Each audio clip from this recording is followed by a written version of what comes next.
Good afternoon. My name is Justin Price, and I am applying for the Vice Principal position at Sequoia Pathway Academy.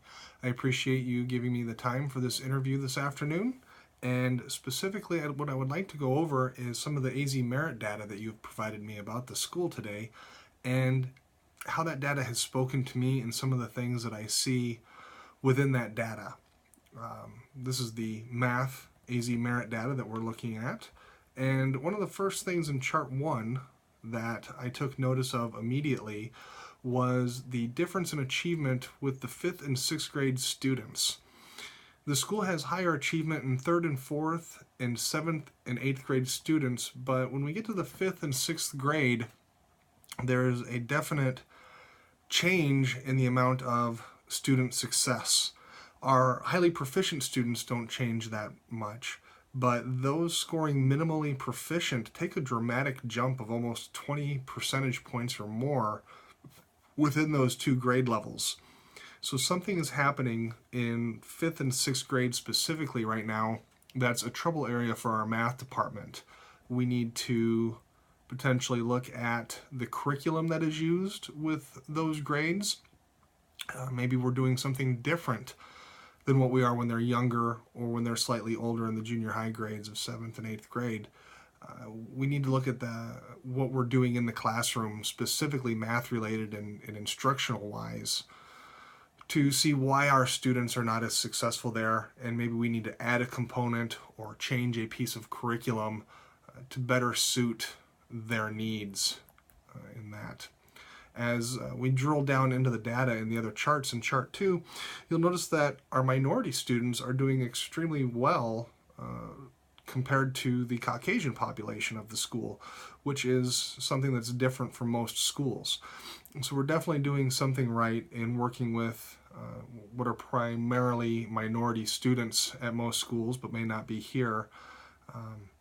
So we need to look at what we're doing to be successful there and work on making sure that all students are receiving those same benefits so that we see the same across the board proficiency increases no matter the race of the child.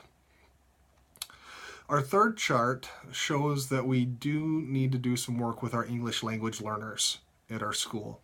The ELL population's proficiency compared to native speakers is drastic in its difference in scoring proficient on our math exams. So we need to try to dedicate more time and materials to these students so that they are better served at our school to help their math proficiency. With that will come increased English language proficiency as well. Finally, in the fourth chart, we see our proficiency level increases by disability status.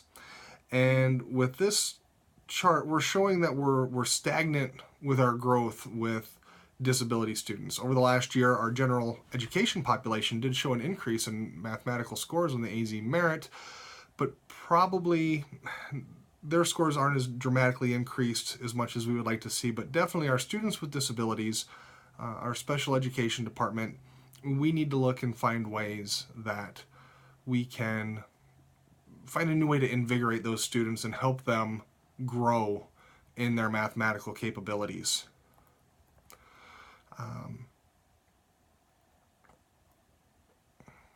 To measure success of my plan, I would recommend that as a school as a whole, we need to celebrate and recognize and set goals. Before we celebrate and recognize, we need to set goals for our students and their classes. Small goals at first, increases on benchmarks of 3 to 5%, and we celebrate those.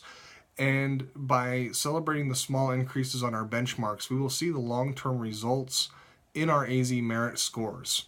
The scores will increase. And to celebrate small goals, especially with elementary children, I believe the lunch with the principal, lunch with the assistant principal, lunch with a teacher, small, low-cost advantages or rewards can really motivate the children.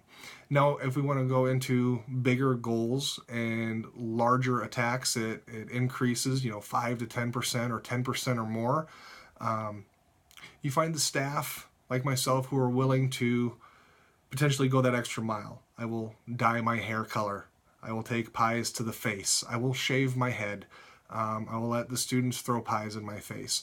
If that is what will motivate them as an intrinsic reward for their increased math scores, then we need to put those kinds of ideas out there on the table, and as a school, be willing to sacrifice a little bit of instructional time to make time for the fun, because that's also very important.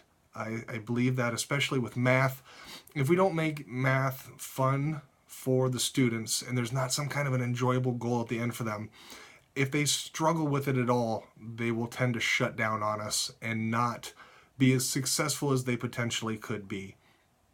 So it's very important that we find ways to add those fun activities into there as a reward for them. And it's also important that we don't single it out as, oh, just the class with the highest raised results gets a reward. It needs to be rewards that are available to everybody. Because once again, if a class goes, oh, Mrs. So-and-so's class has already increased 10% on their benchmark, we'll never catch them.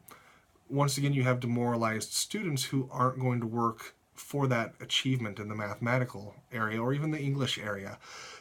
But if they're working together as a grade level and as a school because they want to see something, you'll have a much greater success rate with them.